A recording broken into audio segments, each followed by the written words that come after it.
Me again. All right. I know. I'm just going to hang out up here all day. That's great. We're going to make a bed up here. It's going to be great. Listen, if you've been here for the last 3 weeks, you've been a part of something really special in our series, EXO, right? It's been a series on marriage and relationships, and all of us fit somewhere in that story, right? Some of you have been married for a long time.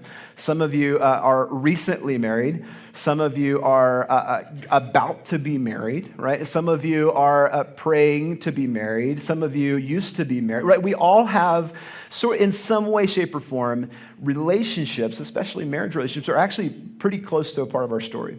You may, at some point in your life, have seen a really healthy marriage. Some of you have seen really unhealthy marriages, and those perspectives sometimes make things a little complicated, right? What's going on behind you, Jordan? Well, we're going to do something special in just a few minutes, and I'm going to tell you more about that in a second. But just as a reminder, some of the things that we've talked about over the last few weeks. Singleness, what does it look like to be single? What does it look like to prepare your heart and your life and your actions for the person that you're trying to meet, right? What does it look like to become the person who you're looking for is looking for? That's what Pastor Skylar's been walking us through, and it's been really, really special. But here's one thing that I want to just sort of paint a picture of to get in our minds before we kick things off in just a few minutes. Community and relationships are important. You agree? Tell me if this is true for you. Think about it. Relationships sort of dictate how you feel and your perspective for everything that you do in life. Tell me if this is true for you. Have you ever been at work and there's been like an awkward interaction that's taken place inside the workplace, and you just feel it the rest of the day, right? Like if someone got in trouble for something, or if they were late, or if they were always late, or if they were reprimanded for something, right? Relationships that we have with people, especially when there's tense moments and there's tension in the room, right? Things are really, really tricky and really, really complicated. And not only that, not only does it make things weird, it makes us weird, right? We get uncomfortable and we get off track and off kilter whenever our relationships are off kilter. Have you ever been on vacation, maybe with friends or a family, and somewhere in the midst of the vacation, there's some tension, right? Like maybe it's the kids are not getting along, right? That affects everybody, right? Or maybe you've heard the words before, when mama's not happy, no one's happy, right? Or when dad's in a bad mood, everyone's in a bad mood, right? I remember one of my favorite shows growing up was The Wonder Years. Any Wonder Years fans? Okay, good. We should just watch an episode of The Wonder Years. That'd probably be really educational for us. But I remember that 1950s, 1960s picture of what it looked like when dad had a bad day at the office and he came home, right? And he walks in to eat dinner and everybody's just like on pins and needles. Relationships and tension and friction in relationships really affect all of this. Everything and everyone in life is off balance, is off kilter when relationships are unhealthy. And if this is true, then wouldn't it also be true that the more important the relationship that we have in life, right, the more it affects how we operate, right? So the closer the relationship, the stronger the relationship. So for me, it would be my wife, right? My wife, Ellen, it's incredible. She can tell when I'm sick before I even realize I'm sick. Seriously. Like there's times where she'd be like, I feel like you're getting sick. And I'm like, I feel like you're right. How did you know that, right? When you have that closeness and you have that intimacy with someone for a long time, they know things. They see you in a different perspective. She knows the moment I walk in the house if I've had a hard day. And she knows it. She can tell it. And I can tell the way that she talks to me in a specific way, in a careful and kind and gracious way, because it looks like he's probably had a rough day, right? Those relationships and that level of vulnerability is unique from any other relationships that we have in life. That's why it's really, really important. Ecclesiastes 4 says this, 2 are better than 1, right? 2 are better than 1 because they have a good reward for their toil. For if they fall, one will lift up his fellow. But woe to him who's alone when he falls and has not another to lift him up. The further we get down the road of life, the more we need the relationships, the most important relationships that we experience. And for a lot of us in the room, the most important relationship is the relationship with our spouse. So to that end, I want us to take just a few moments today and hear from two people that we know really well. I'm going to go invite Pastor Skylar and Amy to come up. As they come, will you just welcome them for me? Really, really special. I've been looking forward to this for a while. It's going to be great. Pastor Skylar and Amy, what I love about them is their vulnerability and the grace that they show each other and the willingness that they have to demonstrate what God's given them in a marriage. Not a perfect marriage. Maybe it's perfect, but to be vulnerable. But I know that they work on their marriage. I know that they work hard to stay close.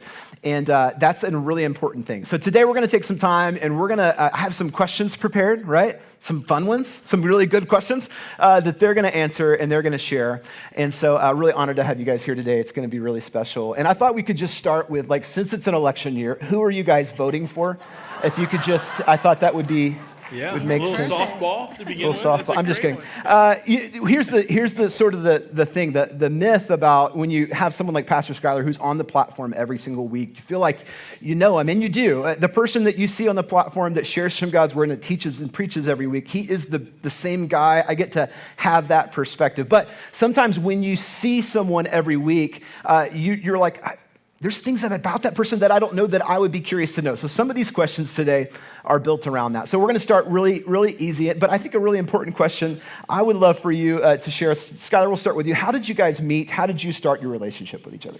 Well, we met based on the great Eddie Murphy line, all the good-looking girls are in church, and that's where we met, was in church, and he was right. I remember it was January 11th, 2000 was the first time I met Amy, and I went to church, and I was on staff at a church that we had planted here in town, and that was the first day, and I remember calling a buddy of mine afterwards, and he's like, hey, how'd it go? It was your first day, and we've grown up in church. I've been on staff for churches for a while, and I said, well, it's just normal church. I said, but met a pretty good-looking girl. And that was the day I met Amy, and then for the next, I don't even know, was it maybe 2 years, I pursued Amy, and she was absolutely convinced that I was the wrong person for her. And we were just friends, one of those. Just friends. Yeah, it's always what you love to hear. Like he's like a brother. He's like a brother to me, right? And every guy dies inside when they hear it. And so me and my friend, we set out this thing, and I said, well, how should we go about this? And so we came up with this really brilliant plan of what to do on how to catch Amy's attention. And it was pretty detailed. I'm not going to lie. We had read an article. I think he probably read an article that when Arnold Schwarzenegger came to the United States, he had a friend who said, hey, if you want to get noticed, always leave before everyone knows that you're gone. Like if you go to a party, just leave before everyone else, and they're going to be asking like, hey, where's Arnold at? And you start to build a buzz. And so my friend was like, you should do that whenever you're at a group setting with Amy.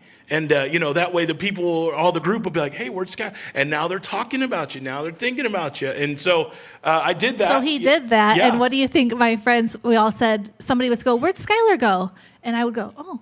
Works like a charm. Yeah, where's Skylar? He just kept dropping these he had a plan. That's what you need to know about Skylar. He always has a plan. And the funny thing is, he had a plan how to get Amy. Yes. And it totally worked. We did. Yeah. I had, at the time, it was an Excel document, and we actually laid out a few different key steps that we were going to do, and all the way down to creating a CD. A CD that he sang on, and he put on my car with a rose.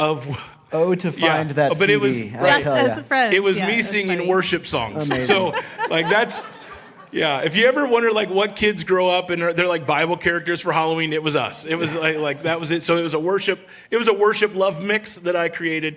And but what was great is I had my workout out because some good friends of mine who were also on staff they kind of said, hey, let me just tell you honestly, we love you and we know that you really like Amy, but she's told us there is absolutely no way that she is ever going to like you. And they were trying to do the mercy kill.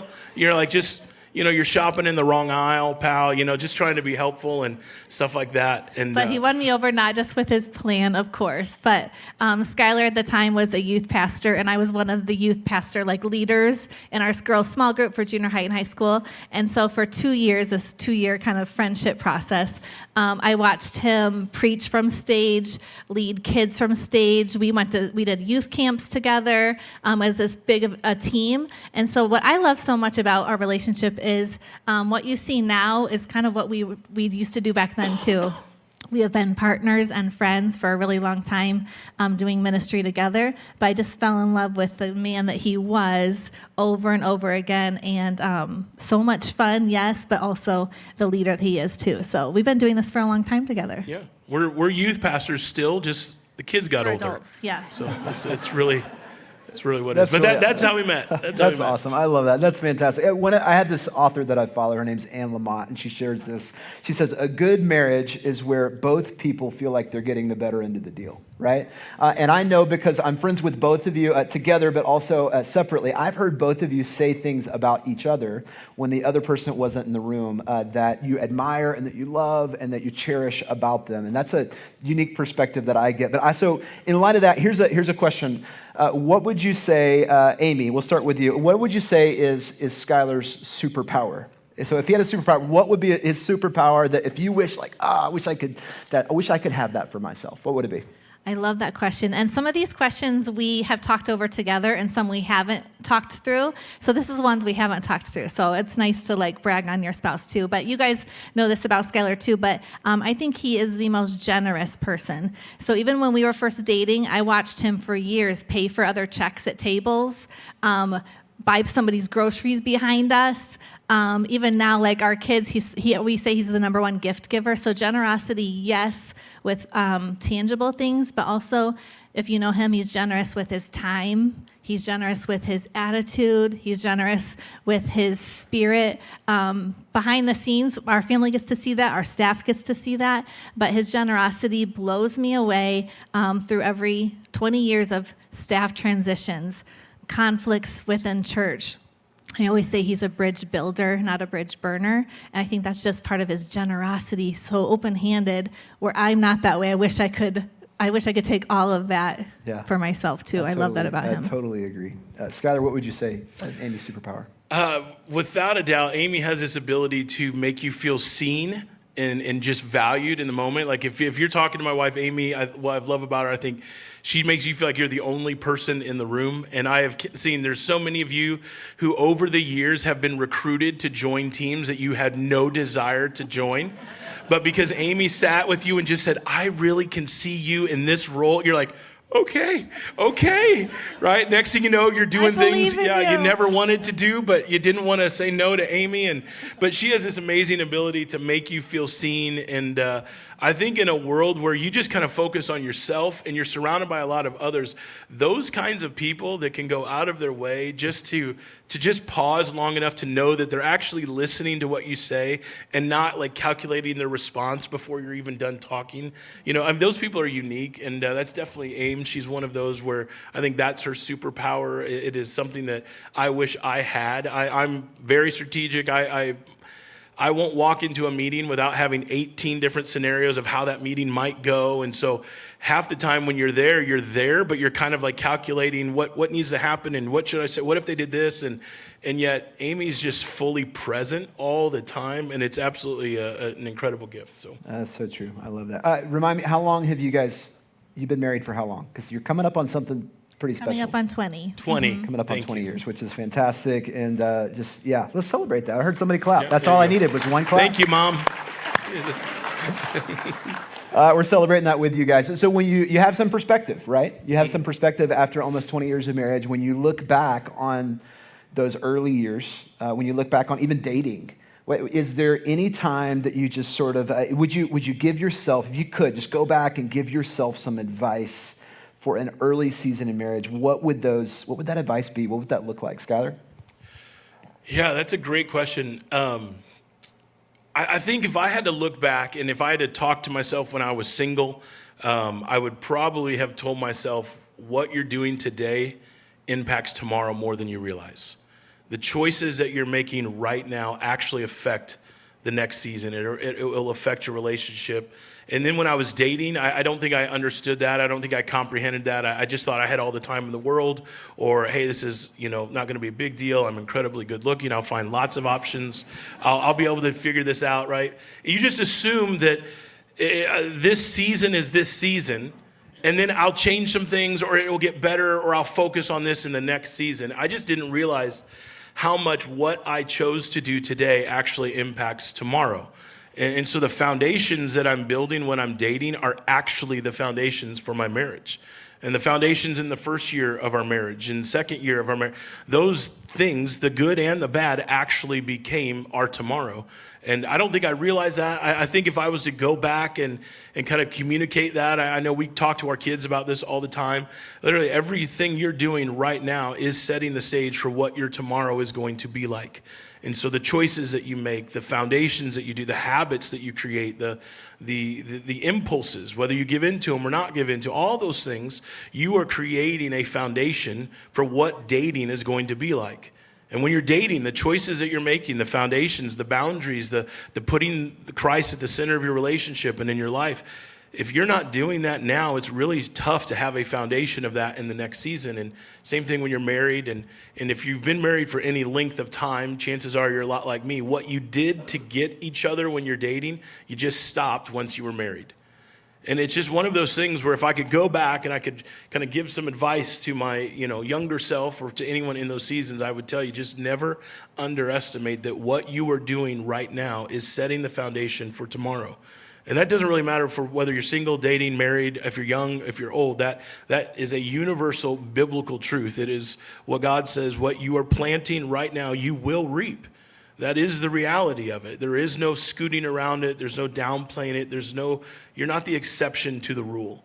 It will play out true every single time. I think if I could go back, that would be one of the things I wish I understood. I think it would have saved me some heartbreak, some regret that I carried into other relationships or into our marriage and things like that, I just didn't know that to the extent that I do now. Love that. And that's so true in marriage, but also just in life, period, regardless, associated with relationships, but also just in life and everything that we do. Amy, any thoughts on that?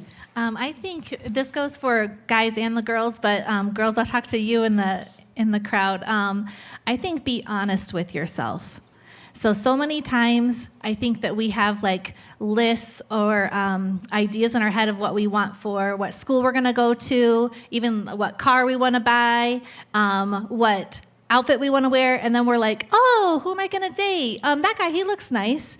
But sometimes I think that it's so helpful to be honest with yourself and actually make a list. That sounds old-fashioned, but it's really not. When we're looking forward to our goals, and like you girls in the front with your pens and paper, you're my girls. I love it so much, but I remember making a list when I was a little bit younger, and it changed a little bit. And I think we've told this to our kids too, but you've got to have some priorities on your list, some non-negotiables on your list. So maybe it's your top 3 things, your top 5 things. But I remember before I was dating Skylar, I made a list and I was like, I'm just gonna go for it. And I had like 27 things on this list. I mean, it was crazy, right?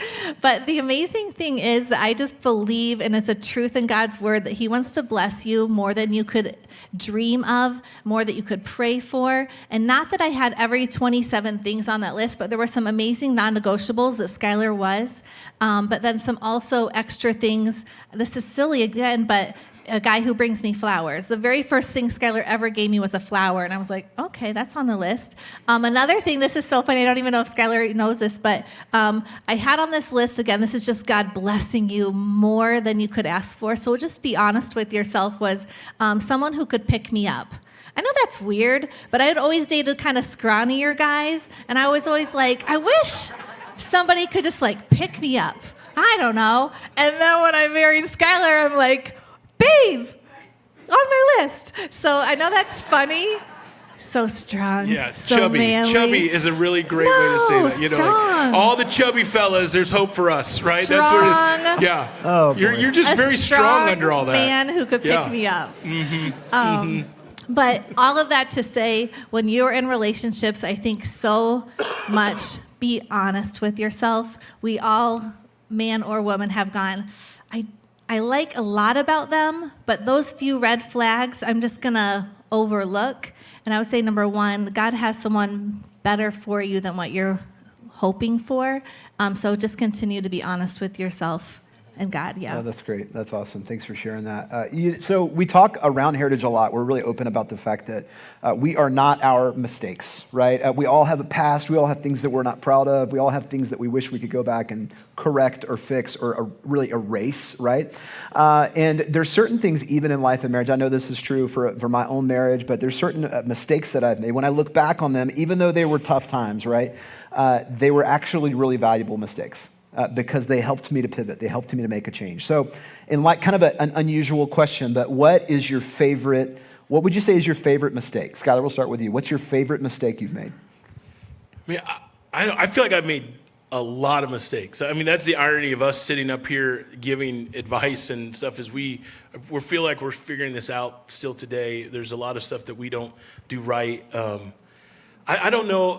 This is a mistake. I wish I could go back and do it over, if that makes sense. If I could get a little bit of a relationship mulligan, I remember it would be this. Probably the most prominent, as you guys mentioned, we're coming on 20 years of marriage.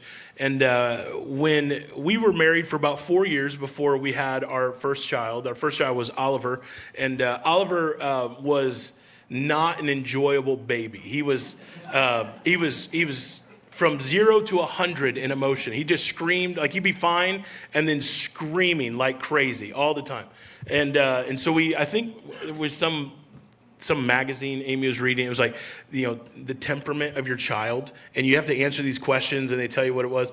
The very kind word that they gave for him was passionate. And he was passionate. There was like questions like, when your child's hungry, does he like whimper and go, or does he just go scream? We're like, he's on the far right of everything. And that first 3 months was brutal. And it was the first time we were ever parents. We didn't realize at the time Amy was going through some postpartum depression. We didn't even know really what that was. I think it was during that season, a little bit after that season, we realized how important Me Too friends are. The kind of friends where when you share some things, like you're going, here's what I'm feeling, this is what I'm dealing with. And for them to look at you and go, me too, I've been there.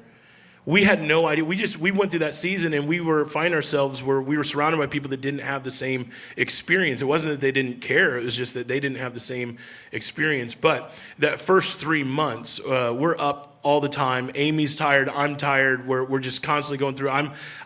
For about 3 months, I would just kind of sleep, and Oliver would sit on my chest, and I just sit up holding him for like 3 months until he falls asleep. And I don't know if any of you else had those kids where they'd be sleeping dead as a doornail in your arm, and the second you lay them down, they're like, they start screaming, right? It was brutal. So that was a really tough season, and Amy was struggling a ton, and I didn't know, like I said, what all was going on. And we had a moment. We had this moment. This is my redo. I wish I could go back and just say I could have done this better. I sat Amy I sat Amy down on the side of our bed, and I approached it like a coach coaching an athlete.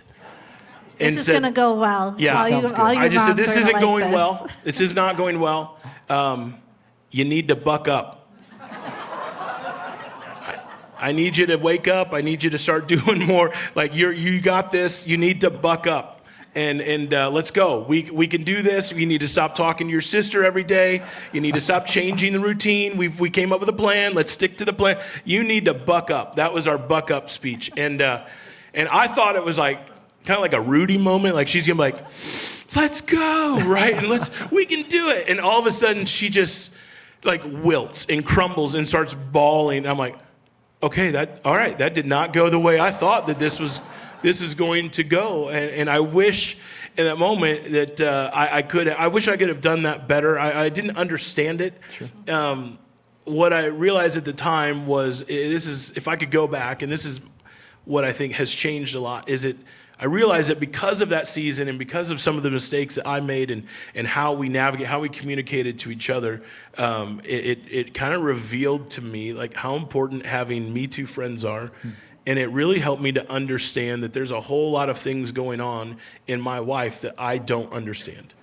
And I have to be able to come at it with my job is to serve her no matter what the season looks like, not trying to coach her up, And I think there's going to be times where God allows us to do both with each other, but there's a lot of that where my posture is, instead of instead of trying to lead the way and go, hey, let's go, get on it, I had to come to the realization, like, man, there's a better way to shepherd my wife. There's a better way to be there, present in the moment. And man, that for sure is one of those seasons. I wish I could go back and go, but it revealed to us how important it was, because we didn't have a lot of people. Whenever we talk about some of those things, we got a lot of like empathetic like smiles, and you get tons of advice when you're in the newborn baby stage. Like I remember Amy getting off the phone, talking to her sister, and she's like, here's what you need to do. And then we talked to my mom, and she's like, no, you don't need to do that. He runs hot. You need to do that. And you're like, I'm like, oh my goodness. So we were freaking out. We didn't have a lot of like, oh, we've been there. We know how hard that is. We know what she's going through. We know what you guys are dealing with. And I think since then, it has helped us to understand how important those kinds of people are. And I don't think I ever realized that until that season, because it got so tough. And even along with that, real quick, of asking for help. I mean, I think we're both so independent before kids. We loved doing our thing, running in the same lane, that I had really not asked for help ever. We didn't grow up that way. I mean, so even when something is going really wrong, that Me Too moment, I think we craved it, but I didn't even know how to ask for help or say, hey, this is what's really going on. So now can you see Oliver's 16 now. 16 years later, I think we're such a Me Too, hey, this is what's going on in our lives. I'm asking for help constantly. I think we've learned so much from that, but I think that was a favorite mistake was looking at whole situation, and it opened our eyes, Yeah, I think that you've mentioned it several times over the last several weeks, Skylar, but just in marriage, we need to ask for help. And for that could mean a bunch of different things, right? But there are some amazing resources. Some of you, as you look back over the last few weeks, and today included, the next step for you in marriage is talking to somebody, right? Is therapy, is allowing somebody else to enter the conversation, right? And because you can't do it on your own, and that's a super important next step. There are tons of resources, and we, as a church, we would be happy to help you make that connection, to connect you with good resources to help you keep the conversation going. That XO series is 4 weeks long, but it doesn't end there. We know that's really just a springboard for future work that all of us need to do, all of us that are married or single or getting ready to be married at any point on that spectrum, right? You need help, and that's an important part of that. So thanks for sharing that. That's really awesome.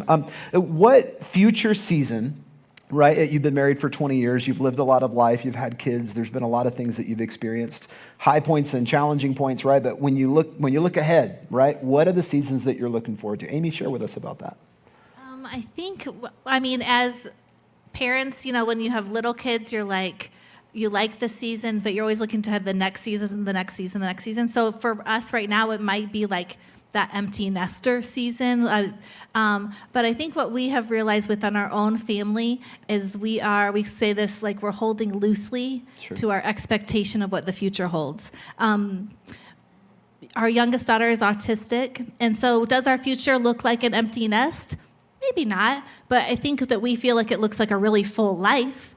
And the most incredible thing that I think God has surrounded us in this church is we see so many families in that empty nester, full life season right now, where your adult children are coming to church with you as a family.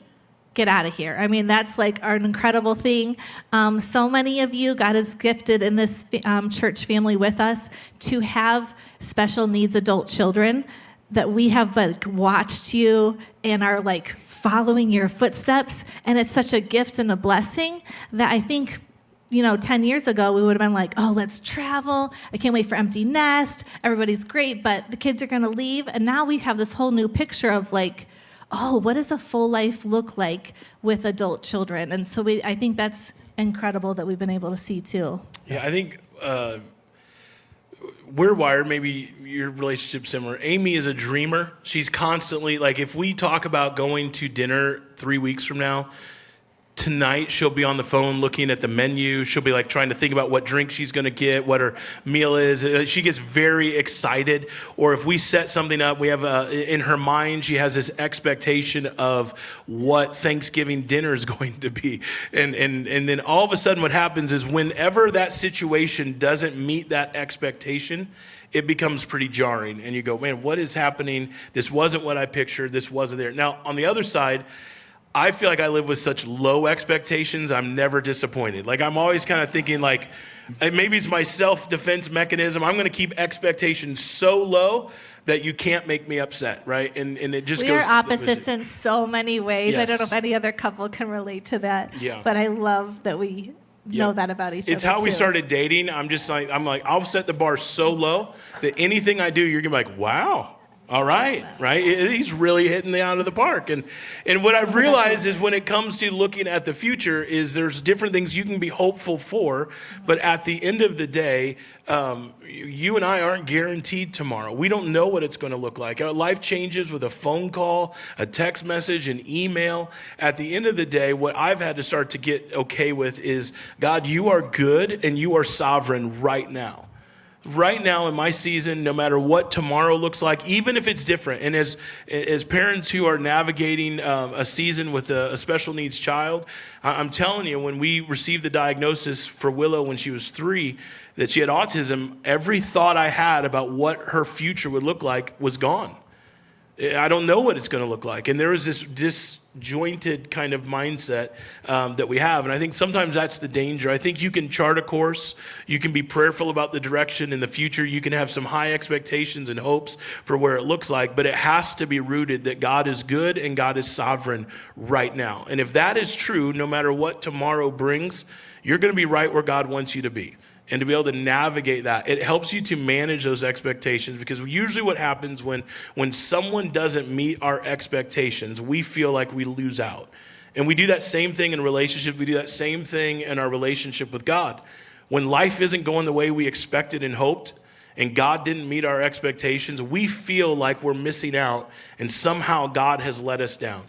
And that is just the wiring that we have. And there's something that changes when we switch that perspective to realize, hey, wait a minute, God, you're good and you're sovereign right now. And so whatever happens tomorrow, you're still good and you're still sovereign. And that means no matter good or bad, I can trust in that, so that whatever tomorrow brings, whatever the future holds, I can dream, I can be excited. But at the end of the day, God, you're still good and you're still sovereign. And I'm going to trust in that when it comes to looking at our future. That's great. Is this helpful? Isn't this awesome? This is great. Thanks for doing this, guy. We have a few more questions we'd love to dig into. Skylar, in a room like this, people online, there's plenty of people who are struggling in marriage, right? They're at the lowest point of their marriage, or they feel like they're approaching the lowest point of their marriage. What would you say to those people in the room, those people that are listening, they find themselves struggling in marriage? What kind of advice, what kind of encouragement would you give them? I think I just want you to know you're not alone. That there are people in your life and in your family and in your relationships that are there for you, that you have God that is with you. And I know that seems like just an easy, cheesy pastoral answer, but there's so much truth to it. When you understand that you're not alone, you realize that there's other people that have been gifted and that God has used and has put them in an industry, or they have gone through some seasons where they can help you navigate some of that. There's just something that happens when you get to this place where you bring some things to light in your own life and in the life of your marriage. It's almost like you don't even have to fix it. It's just that someone else knows about it now, and there's this weight that feels like it's lifted. You're not trying to kind of cover some things. You're not trying to suffer in silence or, kind of navigate some stuff in the dark. I think one of the biggest mistakes that I ever made in our marriage was early on thinking that counseling was something you did when things got bad. That's the way that it's supposed to work. It's the last resort. And I remember Amy came home from a group one time, and she had a counselor that came, and they spoke to all the ladies, and all the ladies were asking questions. And one lady asked a question, well, how do I get my husband to understand how helpful counseling can be? And so she came and she shared his answer, and he said, well, talk to him like your marriage is a car. And she said, what you need to help him understand is that you don't drive your car without getting an oil change every few 1,000 miles. In the same way, you don't just keep using your marriage and keep going through life without doing some maintenance. And the sooner you can learn to do some maintenance before the big stuff happens, it really helps you to avoid the big stuff. And all of a sudden, it just started to switch my mindset. It wasn't that I was against counseling. I just didn't think it was something that we needed because we didn't have a bad marriage. I didn't realize how preventative it would be. I didn't realize how helpful it would be and be able to go through that. And so for the last 15 years of our life, we have been in counseling. And we've been in marriage counseling. We've been in individual counseling. And it's this understanding of I'm not having to figure this out by myself. I have some people that we love, that we know, that care about, and we're able to talk about some things. We're able to sit. I remember the first time that we went and saw a counselor together, I'm a type A personality, so I'm like, well, so here's the ground rules I'd like to set for you as you begin to help our marriage. And I wanted to be really clear. Like, I don't want to be blindsided. I don't want to come to counseling and be like, well, it seems like Amy now has a partner in crime to jump on and bash how terrible of a husband I am. And I just had all these preconceived, this misthinking and things like that. And so we started those conversations, and this counselor was great, and he'd been our counselor for a number of years and going through that. But it reminds us that you're not alone, and that God has equipped some people in your friendship groups and in counseling and pastoral staff. There are people in your life that want to walk through with you. And sometimes it's the hardest thing to start that. The second thing I would tell you is this, pray together.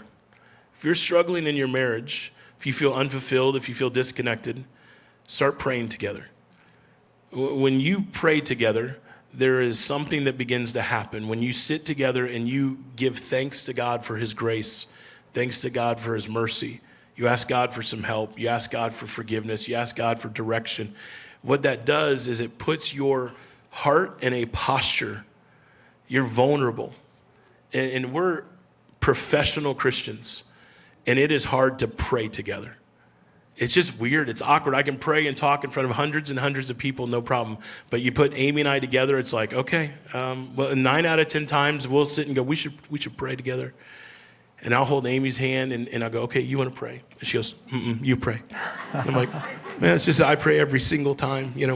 Maybe God like to hear from you once, and no, you do. It's awkward, right? But there's something that happens when you start to pray. It's such a vulnerable thing. This is a real life example. On Friday morning. I was hoping you were going to share this. I thought it was perfect. Yeah, Friday morning. This is 2 days ago. 2 days ago. This is fresh. This is fresh. This is fresh. We were going to get breakfast together so that we could just talk about like this Sunday. And was there Go any through the themes? questions together. Yeah. Was there go any out themes? to breakfast. Yeah. Probably hold hands and just like talk about this morning. So great. So that was our plan going into Friday morning. And if you're married and you've been married for more than 6 minutes, you understand what this is going to be like, right?